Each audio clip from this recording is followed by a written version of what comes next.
Hello दोस्तों। तो मैं हूँ आप सबका दोस्त हर्षवर्धन और आप देख रहे हो दबंग लॉयर यूट्यूब चैनल। और आज हम देखेंगे मुस्लिम लॉ का इंट्रोडक्शन का पार्ट, जैसे कि डेवलपमेंट है, नेचर है, फिर और एप्लीकेशन है और सोर्सेस एंड स्कूल से वो अगले पार्ट में देखेंगे। तो उसके लिए आपको वीडियो को लाइक और चैनल को सब्सक्राइब करना पड़ेगा। तो चलिए देखते हैं मुस्लिम लॉ, उसका डेवलपमेंट, नेचर और उसका एप्लीकेशन। तो चलिए बढ़ते हैं आगे। Concept the Muslim law. और हाँ, और एक पॉइंट, अगर आपको इसकी नोट्स चाहिए हो ना, पीडीएफ नोट्स, तो मैं आपको मेरे दबंग लॉयर जो इंस्टाग्राम का ऑफिशियल पेज है ना, उस पर अगर आप मुझे मैसेज करते हो ना, तो मैं आपको भेज दूंगा। और उसका नाम भी दबंग लॉयर है, @दबंग लॉयर। उसका मैं लास्ट में फोटो दिखा दूंगा। तो कंसेप्ट द मुस्लिम लॉ और Islam is a part of family law. It is a personal law and the branch of civil law that is applied by courts regard to family matters when the parties are Muslims. तो basically ये क्या है, personal law है। जैसे कि Hindus का Hindu law personal law है, वैसे ही मुस्लिम लॉ भी एक क्या है, पर्सनल लॉ है, जो कि सिर्फ मुस्लिम लोगों को उनके फैमिली मैटर्स में क्या करता है, लागू पड़ता है, गवर्न किया जाता है। तो basically the Muslim law is called the Sharia in Arabic. तो बेसिकली मुस्लिम लॉ को शरिया, शरीयत एक्ट ऐसा भी बोला जाता है। ठीक है, मुस्लिम को शरिया बोलते हैं, मुस्लिम लॉ को शरिया बोलते हैं इन Arabic.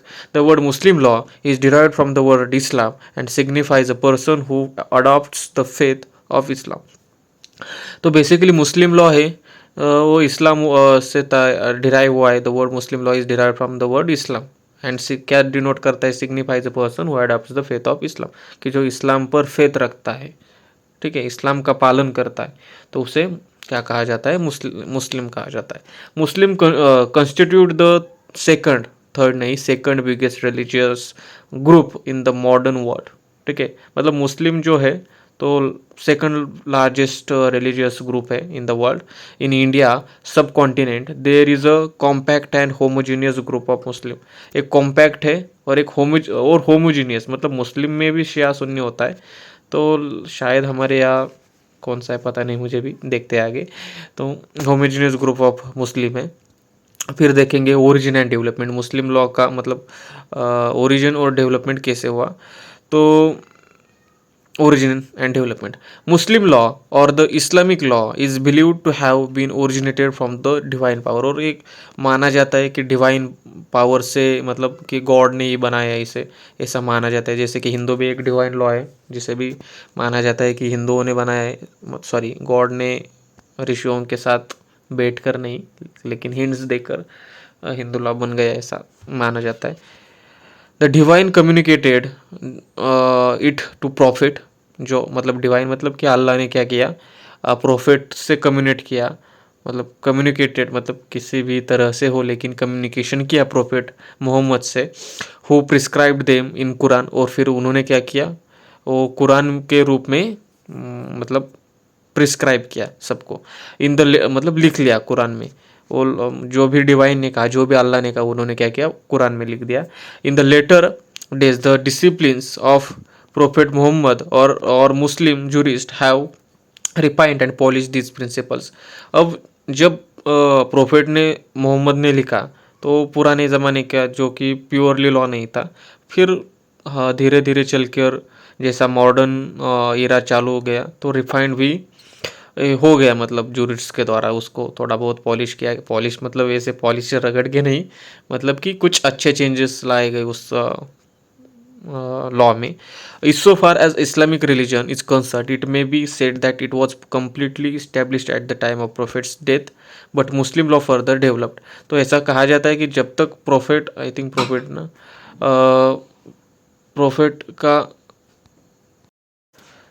insofar as Islamic religion is concerned, it may be said that it was completely established at the time of Prophet's death, but Muslim law further developed। मतलब माना जाता है कि जब तक प्रोफेट मोहम्मद का डेथ हुआ, तब तक ये जो मुस्लिम लॉ पूरी तरीके से क्या हुआ था, एक इस्टेब्लिश हुआ था, लेकिन फर्दर मुस्लिम लॉ भी क्या हुआ, डेवलप्ड हुआ उनके जाने के बाद भी।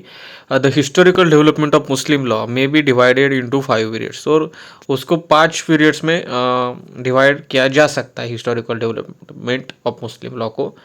तो अगला पॉइंट है हमारा एप्लीकेशन ऑफ मुस्लिम लॉ। और मैंने ये कंसेप्ट और इंट्रोडक्शन मतलब मैं भूल जाओ, ये मैंने मुझे लगा था कि एप्लीकेशन ऑफ मुस्लिम लॉ ये अलग से क्वेश्चन आएगा, लेकिन वो आता नहीं है। तो जो मतलब एक ही क्वेश्चन पूछा जाता है कि मुस्लिम लॉ, एप्लीकेशन लॉ सभी। तो कंसेप्ट एंड इंट्रोडक्शन अगर ऐसा भी आज भी जाए कि एप्लीकेशन ऑफ मुस्लिम लॉ अलग से लिखो, तो कंसेप्ट एंड इंट्रोडक्शन जो अभी हमने देखा ना ऊपर का, वही वो मैं लिखने वाला था, इसलिए मैंने शॉर्टकट वो ऐसा लिखा था।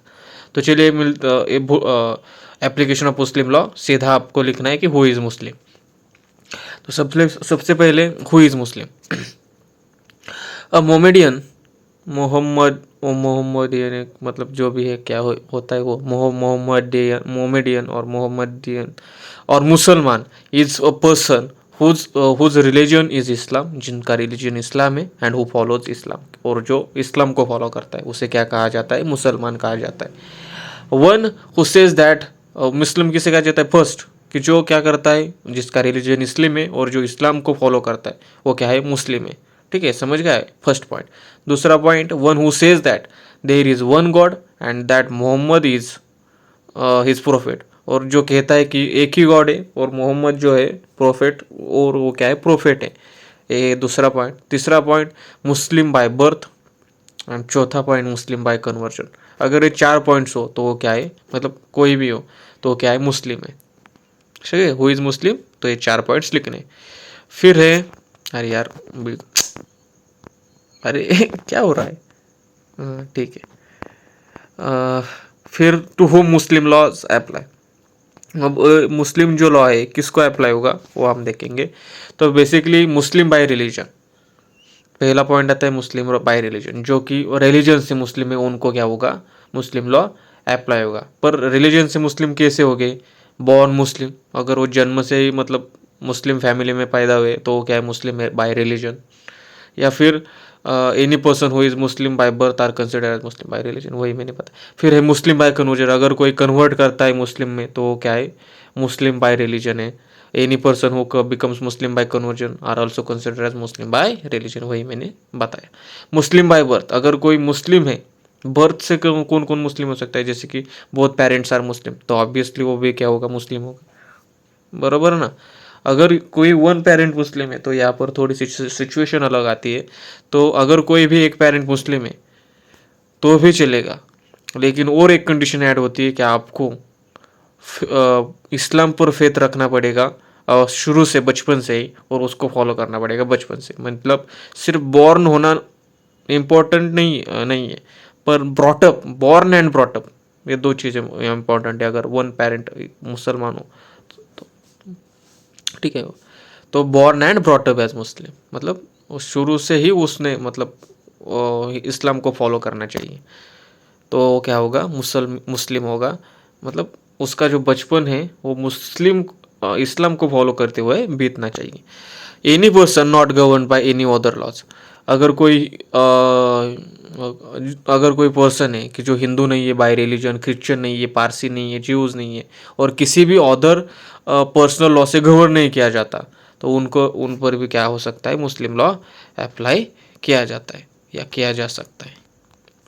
फिर है to whom laws do not apply, और मुस्लिम लॉ किन किन को अप्लाई नहीं हो सकता, ऑब्वियसली पर्सनल लॉ सिर्फ मुस्लिमों को होगा, और किसको नहीं होगा, कि जो मुस्लिम नहीं उनको, any person who is not Muslim. ठीक है, और any person who converts into other religion. ठीक है, मतलब जो कन्वर्ट करता है किसी और रिलीजन में, तो ऑब्वियसली उनको क्या नहीं होगा, अप्लाई नहीं होगा। To whom laws do not apply, तो जो मुस्लिम नहीं है उनके लिए अप्लाई लागू नहीं होगा, क्योंकि ये क्या है, पर्सनल लॉ है। नेचर, नेचर वो कहे तो 4 पॉइंट्स इंपॉर्टेंट है, डिवाइन लॉ है, मैनमेड लॉ है, पर्सनल लॉ है, एंशियंट लॉ है। तो नेचर ऑफ मुस्लिम लॉ तो देखेंगे, तो डिवाइन कैसे, क्योंकि प्रोफेट और गॉड अल्लाह का कम्युनिकेशन हुआ था, उन्होंने फिर प्रिस्क्राइब किया कुरान में, तो वही सिर्फ मैंने इसमें लिखा है डिवाइन लॉ, इसलिए डिवाइन लॉ है। द मुस्लिम लॉ और the Islamic law is believe to have been originated from divine power, the divine communicated to it to prophet, and then he prescribed them in Quran. Okay, man made law, man made law क्यों क्या कहा जाता है, क्योंकि बहुत बार polish किया गया है ना, पॉलिश मतलब हाँ समझ गए, पॉलिश मतलब कि चेंजेस हो गए ना, हुए जूरिस्ट के द्वारा। Man made laws are those laws which are enacted by the rulers और legislature and are guiding principles of all modern legislation. The disciplines of Prophet Muhammad और Muslim jurist have refined and polish nowadays. वही मैंने कहा था कि उसमें क्या हुआ है, थोड़े बहुत चेंजेस लाए गए हैं मानव के द्वारा। ठीक है, तो प्योरली डिवाइन नहीं है वो। ठीक है, फिर पर्सनल लॉ आता है। The Muslim law or the Islamic law is a part of family law and branch of civil law that is applied by courts regard to family matters when the parties are Muslims। तो personal law obviously सिर्फ मुस्लिम को लागू होता है, इसलिए वो personal law है। उनके फैमिली मैटर्स इसी लॉ से क्या होता है, गवर्न होता है, तो इसलिए पर्सनल है। एंशियंट मतलब पुराना है, मतलब डिवाइन क्यों कहते हैं ना, मतलब बहुत पुराना क्या है, मतलब प्रोफेट मोहम्मद ने उसको प्रिस्क्राइब किया था कुरान में। तो एक एंशियंट लॉ है, मतलब हम नहीं बता सकते कि एक मुस्लिम लॉ कब आया था, तो इसलिए बहुत पुराना है। एंशियंट मतलब कि बहुत पुराना। In so far Islamic religion concerned it may be said that it was completely established at the time of prophet's death and the historical development of Muslim law may be divided into 5 periods. वही point हमने यहाँ पर भी लिखा है। इस तरह से हमने इंट्रोडक्शन देखा, मुस्लिम लॉ देखा, उसका नेचर देखा, कंसेप्ट देखा, और आगे आने वाली वीडियोस में हम उसके सोर्सेस स्कूल्स भी देखेंगे। तो आई होप कि आपको वीडियो पसंद आए, और लाइक कीजिए, दोस्तों के साथ शेयर कीजिए, और आपको इसके PDF नोट चाहिए हो तो ये हमारा दबंग लॉयर इंस्टाग्राम पेज है, मुझे जाकर मैसेज करने का, मैं आपको फटाफट भेज दूंगा।